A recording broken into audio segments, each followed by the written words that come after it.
5 mantras pour vaincre la peur de passer à l'action.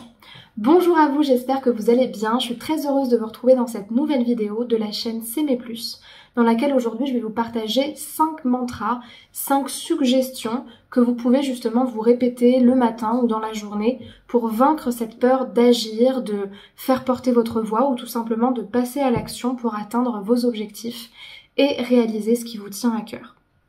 Si vous ne me connaissez pas, je me présente, je m'appelle Chloé Mercart, je suis coach, maître praticienne en programmation neurolinguistique et également en hypnose ericksonienne.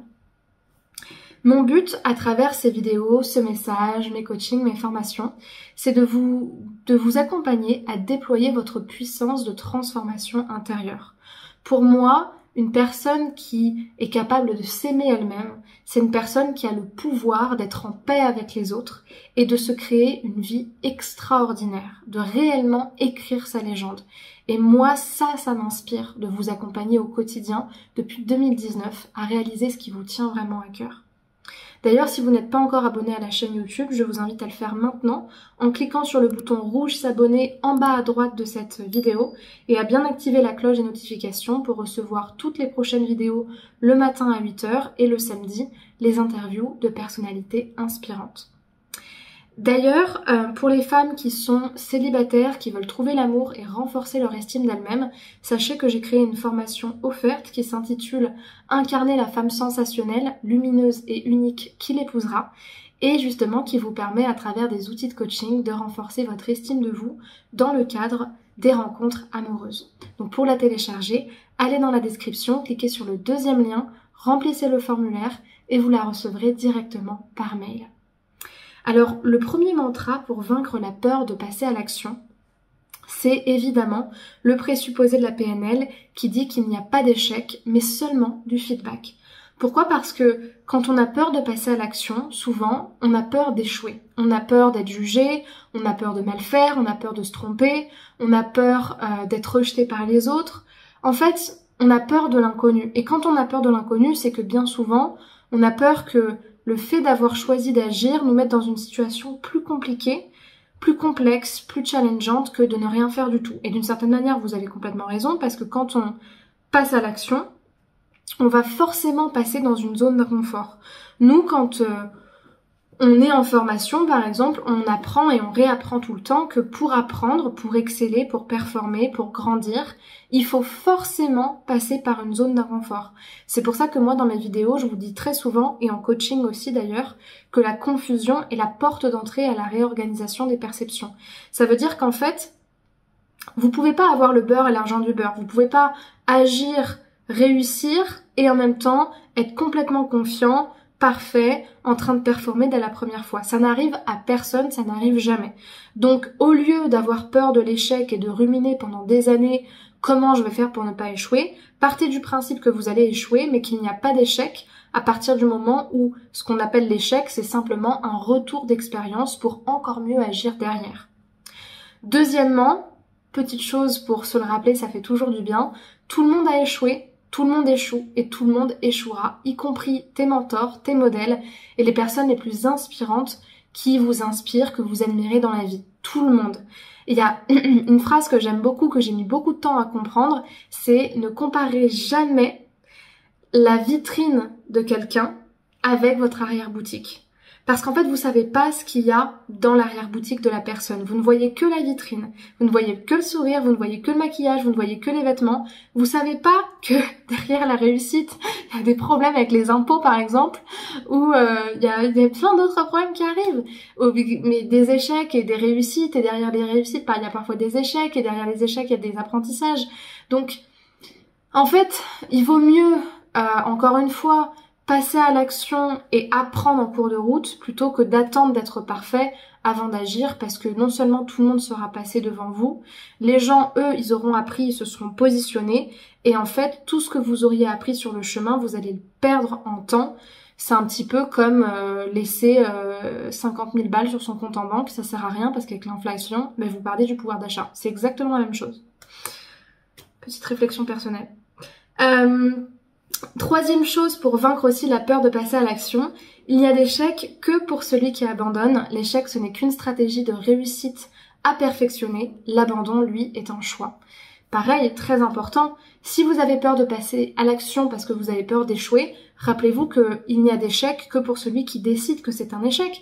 À partir du moment, encore une fois, je me répète, mais c'est très important, où vous considérez vos échecs comme des façons de se perfectionner, un petit peu comme justement un sportif de haut niveau, apprendrait quelque chose de son erreur pour se perfectionner, pour réussir mieux la prochaine fois. Si finalement vous décidez d'abandonner, c'est que quelque part vous avez décidé qu'à un moment donné vous n'étiez plus capable de suivre et c'est ok, ou peut-être que c'était peut-être pas l'objectif qui était réellement le plus aligné pour vous. Donc à partir du moment où vous décidez que chaque épreuve que vous allez rencontrer ne sera pas un bâton dans les roues, mais plutôt quelque chose pour vous faire avancer, que vous allez prendre et que vous allez transformer, il n'y a pas réellement de peur en réalité derrière. Une quatrième mantra que j'aime bien. Mieux vaut échouer et être en paix avec soi-même parce qu'on a essayé jusqu'au bout, plutôt que de mourir avec des regrets, d'avoir vécu pour les autres toute sa vie. Ça, je pense que il n'y a pas de manière plus claire de le dire. Il y a un exercice qui est top pour ça en séance que je fais pour les personnes qui se sabotent. C'est l'exercice qui s'appelle le schéma de Dickens. C'est un exercice de PNL qui permet de prendre conscience de jusqu'où va vous mener votre auto-sabotage. Si vous savez que vous devez passer à l'action pour réussir votre objectif et que ça fait des mois et des années que vous procrastinez, en fait vous êtes dans la meilleure stratégie pour passer littéralement à côté de votre vie, perdre votre jeunesse et votre énergie et finalement, quelque part, échouer dans votre vie par peur d'échouer en agissant.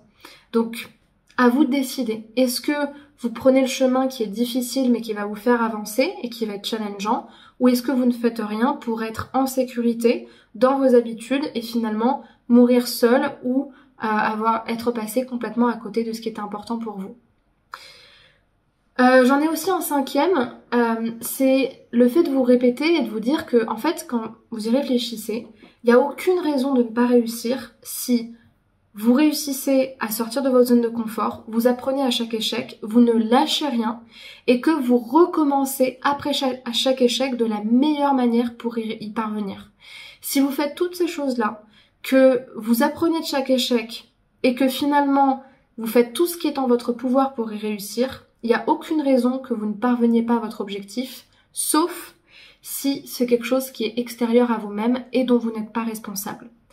En réalité, si vous faites les choses bien et que vous êtes stratégique dans votre manière de faire, d'où l'importance d'être accompagné aussi par un coach PNL qui aide notamment dans l'atteinte des objectifs et dans la meilleure stratégie de performance pour y arriver, ce qui est mon cas, parce que ça vous permet justement d'être beaucoup plus stratégique dans votre manière d'avancer.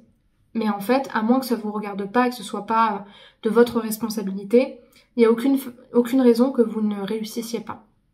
Comme le disait mon enseignante PNL, qui s'appelle Janet, que j'aime beaucoup, elle disait tout le temps, tout ce qui est possible dans le monde est possible pour vous. J'adore cette phrase-là, elle me motive à chaque fois.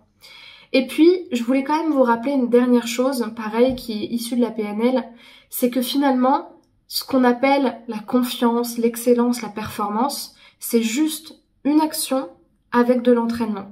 Agir, s'entraîner et recommencer de la meilleure manière grâce à l'apprentissage. Action, feedback, entraînement. Et c'est ça l'excellence en fait. Il n'y a pas d'excellence comme ça. Le talent qui tombe du ciel, ça n'existe pas, ou pour très peu de personnes. Et c'est très bien parce que c'est pas ce qu'on recherche. Nous, ce qu'on recherche, c'est avoir confiance en soi, être excellent, performer dans notre objectif pour atteindre nos rêves. Donc si cette vidéo vous a plu, je vous invite à me laisser un pouce vers le haut ainsi qu'un commentaire pour me dire ce que ça vous aura justement, ce sur quoi ça vous aura fait réfléchir. Et puis pour les personnes qui veulent justement être accompagnées pour avoir le meilleur état d'esprit, une plus grande confiance en elles pour agir dans le sens de leurs rêves, développer leurs projets ou une confiance en elles pour être bien dans leur relation, je vous invite à réserver un appel de coaching avec moi qui dure 15 minutes, dans lequel on va justement parler de votre objectif et je vais vérifier si je peux bien vous accompagner dans cette situation, parce que si c'est le cas, je vous proposerai une première séance pour travailler ensemble sur cet objectif-là. Donc pour ce faire, je vous invite à aller dans la description de cette vidéo, à cliquer sur le premier lien qui est proposé, à remplir le formulaire avec les questions qui sont posées, et ensuite vous n'avez plus qu'à attendre mon appel. Pour les autres personnes, si vous avez envie plutôt de suivre des formations, j'ai fait un certain nombre maintenant de formations en ligne pour différents besoins et différents budgets sur le sujet des relations amoureuses notamment. Donc tout ce qui va être surmonter une rupture amoureuse, renforcer son estime de soi, pouvoir connaître le jeu des relations amoureuses, quelles sont les règles du jeu, et puis également se libérer de la dépendance affective. Il y a même un grand programme pour les femmes qui souffrent de dépendance affective et qui veulent trouver l'amour en renforçant leur estime d'elles-mêmes. Tout est en description de la vidéo. Je vous laisse regarder parce que c'est décrit sur mon site internet. Je vous remercie pour votre attention. Rejoignez-moi sur Instagram, Spotify, TikTok et Facebook si ce n'est pas fait, pour les personnes qui veulent m'écrire en privé si vous avez des questions, et suivre évidemment les aventures de S'aimer Plus sur les autres réseaux. Je vous remercie pour votre attention et je vous souhaite une très bonne journée. Je vous dis à demain pour une prochaine vidéo. Au revoir.